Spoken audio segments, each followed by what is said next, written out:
George Clooney was a man who had it all. At least, that's what everyone believed. He had built a successful business, owned a beautiful home in California, and was married to Marie, a woman who seemed perfect in every way. To the outside world, their life was enviable, filled with love, success, and prosperity. But behind the closed doors of their immaculate home, the warmth and affection that once defined their marriage had begun to cool. The passionate love they once shared had turned into something more routine, more functional. George noticed Marie becoming increasingly distant, often lost in her own world. Their conversations, once full of laughter and shared dreams, had dwindled into the mundane, brief exchanges about the day, the groceries, or the next dinner party. George tried to rekindle their relationship, planning romantic dinners and weekend getaways, even suggesting they start the family they had always talked about. But Marie seemed disinterested, always finding excuses to avoid spending time together. She had become an enigma, her once familiar habits replaced by a shroud of secrecy. One evening, after another tense dinner where Marie barely spoke, George sat alone in his study, nursing a glass of whiskey. He couldn't shake the feeling that something was terribly wrong. Over the weeks, he had noticed the subtle changes, a secretive text message here, a hushed phone call there. Marie had become adept at hiding things from him, but George was observant. The small details added up, each one a piece of a puzzle he didn't want to complete. As George sat in their bedroom, his mind raced with suspicions. Could she be having an affair? The thought gnawed at him, but he pushed it away, not wanting to believe it. He had always trusted Marie, believed in their love, but now that trust was crumbling under the weight of his doubts. Unable to ignore the signs any longer, George decided to confront Marie. But before he could gather the courage, fate intervened in the most chilling way. It was a cold, rainy night when George's worst fears were confirmed. He had come home late from the office, exhausted and soaked to the bone. As he entered the house, he heard Marie's voice, low and urgent, coming from the living room. Instinctively, he moved silently towards the sound, staying hidden in the shadows. Marie was on the phone, her back to him, speaking in a hushed tone that sent a chill down George's spine. "Tonight," she said, her voice barely above a whisper. "When he's asleep, I'll leave the door unlocked, and you can set the fire. I just want it to look like an accident. No one can know. By the time anyone notices, he'll be gone, and I'll be free and rich." George felt the blood drain from his face. He stood frozen in place, his heart pounding in his ears. The woman he had loved, the woman he had vowed to spend his life with, was plotting his murder. And not just any murder, a cold, calculated plan to set the house on fire with him inside. He strained to hear the voice on the other end of the line, but it was muffled, indistinct. However, the intent was clear. Marie had a partner in this plot, someone who would carry out the dirty work while she played the grieving widow. "Are you sure about this?" the voice asked, filled with anxiety. Marie's voice took on a sinister tone. "Trust me, it's foolproof. He's always such a heavy sleeper. It's now or never." George felt as if the ground had disappeared beneath him. He left the home secretly to come back later. George spent the rest of the evening in a daze, his mind whirring with the grim knowledge of Marie's plan. He knew he had to act fast, but he also knew that any misstep could cost him his life. He couldn't confront her, not yet. If Marie suspected that he knew, she might change her plans, or worse, strike even sooner. So, George played along. He didn't go back home and decided to spend the night in a motel room.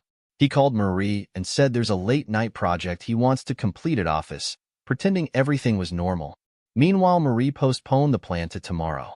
As the hours ticked by, George formulated his own plan, a plan to turn the tables on Marie and her lover.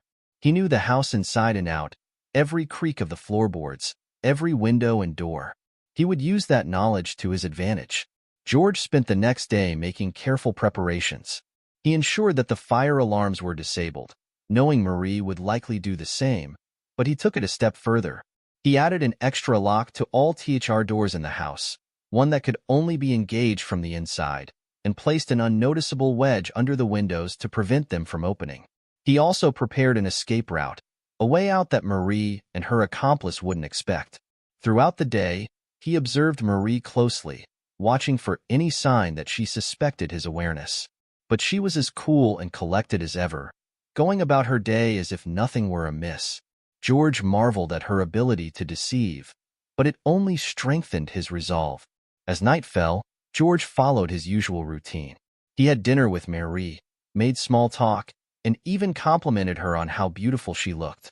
Marie smiled, but there was something in her eyes, a coldness that hadn't been there before.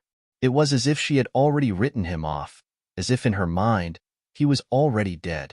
Later, as they got ready for bed, George could feel the tension in the air. Marie was more affectionate than she had been in weeks, brushing her hand against his arm, lingering as she kissed him goodnight. But George knew it was all part of her act, an effort to lower his guard. "Good night, love," she whispered, her voice sweet and soothing. "Good night," George replied, forcing himself to sound tired, vulnerable. He lay in bed, feigning sleep, while every fiber of his being was alert, waiting for the moment when Marie would make her move.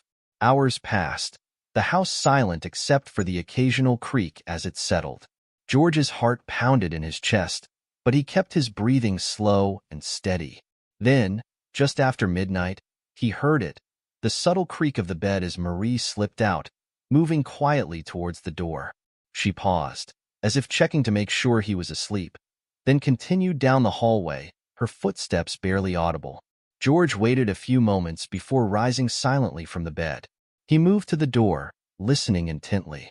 Downstairs, he could hear the faint murmur of voices, Marie and her lover, Peter, discussing the final steps of their plan. He heard the click of the front door as Peter entered, the two of them moving through the house like ghosts. George's heart raced as he listened to Marie and Peter. They were methodical, pouring gasoline around the house, their footsteps soft on the wooden floors. The smell of fuel began to seep into the air, acrid and sharp, mixing with the cold night breeze that slipped in through the cracks of the old windows. George knew he had to act fast. He moved quickly, locking the bedroom door from the inside and securing the wedge under the windows, ensuring that it couldn't be opened. Then, with a steady hand, he grabbed the escape rope he had prepared earlier, hidden in the back of the closet. He attached it to the heavy bed frame, knowing it would hold his weight. With one last look around the room, George climbed through the attic hatch, carefully lifting himself into the narrow space above the ceiling. He crawled through the dark, cramped passage, the old wooden beams creaking under his weight. His heart pounded in his chest, each thump reverberating in his ears. As he reached the attic vent, he paused, listening to the sounds below. Marie and Peter were just outside the bedroom, whispering urgently. "Are you ready?" Marie asked, her voice low but tense. Peter responded, his voice trembling. "Let's do this quickly. I don't want to be here when the fire spreads." George could almost hear the strike of the match, the faint whoosh as the flame caught the gasoline-soaked rags. He knew he had only moments before the fire would begin to consume the house. With a deep breath, George pushed open the attic vent and slipped out onto the roof. The cool night air hit his face, a stark contrast to the heat that would soon engulf his home. He moved quickly, making his way to the edge of the roof where the escape ladder was hidden behind a thick layer of ivy. As he descended the ladder, the first tendrils of smoke began to curl up from the windows below. The fire had taken hold, spreading with terrifying speed. George reached the ground and moved to a safe distance, turning to watch as the flames began to lick at the walls of his house. Inside, Marie and Peter were unaware of the trap that had been set for them. They had just finished lighting the fire when they turned to leave, only to find the door locked and the windows jammed shut. Panic set in as they realized they were trapped. Marie rushed to the door, pounding on it with all her strength. "George! George! Open the door!" she screamed, her voice filled with terror. Peter ran to the window, trying to pry it open, but the wedge held firm. "It's stuck. We need to get out," he shouted, his voice breaking with fear. But there was no escape. The flames spread quickly, feeding on the gasoline-soaked walls, turning the house into a blazing inferno. The heat was unbearable, the smoke thick and suffocating. Marie and Peter's screams echoed through the night, but no one came to their rescue. George watched from the shadows, his face expressionless as the fire consumed everything. He felt a strange mix of emotions, grief for the life he had lost, anger at the betrayal, but also a grim satisfaction. Marie had tried to destroy him, to take his life and everything he had worked for. But in the end, it was her and her lover who paid the ultimate price. The fire raged on, reducing the house to ashes. By the time the fire department arrived, it was too late. The once grand home was nothing more than a smoldering ruin, the bodies inside charred beyond recognition. The authorities ruled it an unfortunate accident, the result of a faulty gas line that had sparked the blaze. George played the part of the grieving widower, mourning the loss of his wife and the life they had built together. He attended the funeral, accepted the condolences of friends and family, and watched as Marie and Peter were laid to rest in a joint ceremony, their true relationship hidden from the world. But beneath the facade, George felt a sense of closure. He had survived the betrayal, the attempt on his life, and emerged stronger for it. The house, the money, none of it mattered anymore. What mattered was that he was alive, free from the lies and deceit that had poisoned his marriage. In the weeks that followed, George began to rebuild his life. He sold the remains of the house, donating most of the proceeds to charity, and moved to a small, secluded cabin in the mountains where he could find peace and solitude. The memories of Marie and the life they had shared haunted him, but he knew he had made the right choice. He had defended himself, taken control of his destiny, and ensured that those who sought to harm him paid the ultimate price. As he sat on the porch of his new home, looking out at the vast, untamed wilderness, George knew he would never trust so easily again. But he had learned a valuable lesson. Never underestimate the power of a man pushed to the edge. Weeks had passed since the fire, but for George, the memory of that night was still vivid. The flames seared into his mind. He had started a new life in the mountains, far away from the city and the painful reminders of Marie's betrayal. The secluded cabin offered the peace he craved, a place where he could try to heal and rebuild. But the tranquility he sought was elusive. Each night, as he lay in bed, the images of Marie and Peter's final moments haunted him. Their screams echoed in his dreams, pulling him back to that night over and over again. He told himself he had no choice, that it was them or him, but the rationalizations offered little comfort. Then, just as George was beginning to believe he could move on, a shadow from the past re-emerged. It started with a phone call. The ringing of the phone was jarring in the silence of his mountain cabin, and George hesitated before picking it up. Few people had his new number, and he wasn't expecting any calls. Hello? George's voice was cautious, guarded. The line crackled for a moment before a voice responded, smooth and unhurried. Mr. Clooney, my name is Detective William Harrington. I'm with the state police. I wanted to ask you a few follow-up questions regarding the fire that claimed your home and your wife. George's heart skipped a beat. He had prepared himself for the possibility of an investigation, but the fire had been ruled an accident. He thought he was in the clear. I thought the case was closed, Detective, George replied, keeping his tone neutral. There's no need for concern, Mr. Clooney, Harrington said, his voice calm. It's just standard procedure. A few things didn't quite add up in the initial report, and I'm just tying up loose ends. Of course, George said, though his mind was racing. What do you need to know? Just a few routine questions, Harrington replied. First, can you tell me again where you were when the fire started? George took a deep breath. I was asleep in the bedroom. I woke up to the smell of smoke and tried to get out, but the door was jammed. I managed to escape through the attic. Interesting, Harrington said, a hint of something unreadable in his tone. You're very lucky to have made it out. George forced a small laugh. Luck or instinct, I suppose. There was a pause on the other end of the line, and George could almost hear the detective weighing his next words. One last thing, Mr. Clooney. Were you aware of your wife's relationship with Peter Bennett? The question hit George like a punch to the gut. So, the affair wasn't as hidden as he had thought. He steadied himself, choosing his words carefully. I suspected something, but I didn't know for sure, he lied. I was focused on saving my own life that night. Of course, Harrington replied, his tone polite but with an undercurrent of doubt. Thank you for your time, Mr. Clooney. If I have any more questions, I'll be in touch. As George hung up the phone, he felt a cold sweat break out across his forehead. The detective's questions were routine on the surface, but there was something in his tone, something that made George uneasy. Over the next few days, George couldn't shake the feeling that he was being watched. Every time he left the cabin, he felt eyes on him, as if someone was observing his every move. At first, he told himself it was just paranoia, a natural response to the stress of the investigation, but the feeling only grew stronger. One evening, while returning from a hike, George noticed a car parked just down the road from his cabin. It was an unmarked sedan, the kind often used by law enforcement or private investigators. The driver sat motionless, watching him. George's instinct screamed at him to confront the driver, to demand answers, but he forced himself to stay calm. He continued walking, acting as if he hadn't noticed the car. As he reached the cabin, he glanced back and saw the car pull away, disappearing down the road. That night, sleep eluded him. He lay awake, going over every detail of the fire, every precaution he had taken. Had he missed something? Was there evidence left behind that could implicate him? As dawn broke, George made a decision. If someone was watching him, if there was more to this investigation than he knew, he needed to find out. He couldn't just sit and wait for them to come to him.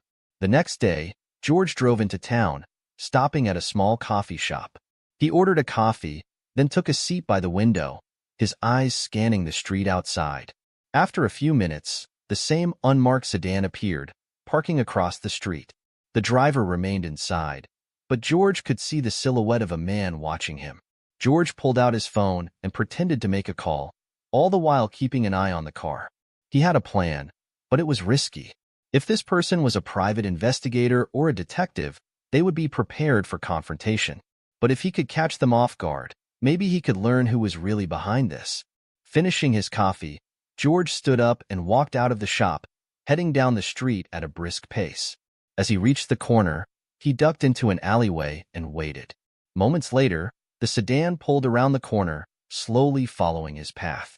As the car neared the alley, George stepped out in front of it, forcing the driver to slam on the brakes. He walked up to the driver's side window and knocked, his expression cold and unyielding. The window rolled down, revealing a man in his late 40s, with sharp features and a calm, calculating gaze. "Can I help you?" the man asked, his voice smooth and controlled. George stared at him for a moment, then said, "I know you've been following me. Who are you, and what do you want?" The man didn't flinch. "Mr. Clooney, I'm just doing my job." "What job?" George demanded, his patience wearing thin. The man sighed, as if reluctant to reveal too much. "I'm a private investigator, hired by Marie's family. They have some concerns about the fire, and they've asked me to look into it." George felt a surge of anger. The fire was ruled an accident. What more do they want? The investigator's eyes didn't waver. "They want the truth, Mr. Clooney, and so do I." George knew he was in dangerous territory. The investigator, whose name he later learned was Robert Hale, wasn't going to back down easily.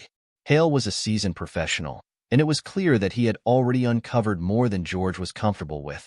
Over the next few days, Hale's presence became a constant shadow in George's life. The investigator was meticulous, following up on every lead, questioning anyone who might know something about Marie, Peter, or George himself. Hale was digging into George's past, trying to find any weakness, any crack in his story. George's unease grew with each passing day. He had always been careful, but Hale was relentless, and George feared that the investigator would eventually uncover something that could unravel his carefully constructed alibi. One evening, as George sat in his cabin, going over the events of the past few weeks in his mind, he realized he couldn't just sit and wait for Hale to find something. He needed to take action, to protect himself before it was too late. The next day, George drove into the city, making his way to a nondescript office building on the outskirts of town. He had made a few discreet inquiries and found someone who could help him, a man named Victor, who specialized in solving problems for people with nowhere else to turn. Victor was a tall, imposing figure, with a reputation for being ruthless when the situation called for it. He listened as George explained his predicament, his expression unreadable. You want me to take care of this Hale guy? Victor asked, his voice cold and detached. George hesitated for a moment, the weight of the decision pressing down on him. I just need him to stop. He's getting too close. Victor nodded, as if he had heard similar requests 100 times before. I can make him disappear, but it won't be cheap. George knew what Victor was implying, and the thought made his stomach turn. He had already crossed one line. Was he really prepared to cross another? But as he thought about the alternative, Hale uncovering the truth, the police reopening the case, his life unraveling, he knew he had no choice. Do it, George said, his voice steady despite the turmoil inside him. But make it look like an accident. Victor's lips curled into a small, humorless smile. That's what I'm best at. The following days passed in a blur. George went about his routine, trying to maintain a facade of normalcy, but inside, he was on edge, waiting for news that Hale had been dealt with. He knew Victor was efficient, but the waiting was torture. Then, one evening, as George was sitting on his porch, the phone rang.